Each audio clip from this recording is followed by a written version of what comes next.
राजकारणातून निवृत्तीच्या मुद्द्यावरून पंकजा मुंडे यांनी पुन्हा एकदा वक्तव्य केलेलं आहे, पण यावेळी आपण निवृत्त होणार नसल्याचं पंकजा मुंडे या म्हणालेल्या आहेत। मी चांगली खमक्या आहे, 2-4 लोकांना निवृत्त केल्याशिवाय आपण निवृत्त होणार नाही असं पंकजा यांनी म्हटलंय। पण पंकजांनी उल्लेख केलेले ते 2-4 लोक कोण अशी चर्चा आता बीडच्या राजकारणात रंगलेली आहे। कोणतरी बातमी दिली ती ताई रिटायर होणार, काही रिटायर होत नाही, चांगली खमकी आहे। मला काय झालंय, रिटायर काय व्हायचंय?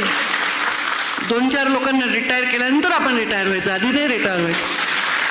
आता मला 47 वर्ष पूर्ण झाले, अजून माझ्यात दम आहे, तोपर्यंत काम करायचं। पण कधी कधी कष्ट खूप पडतात आणि आपल्याला लोकांची सेवा करण्यात कमी पडायला नाही पाहिजे ही भावना असते। आणि आपण मुंडे साहेबांनी खूप कष्ट काढले, हो खूप कष्ट काढले, देवाने सुखाने खाऊ दिलं नाही। 5 वर्ष जगले असते तर तुमच्यासाठीच जगले असते, हा मला विश्वास आहे।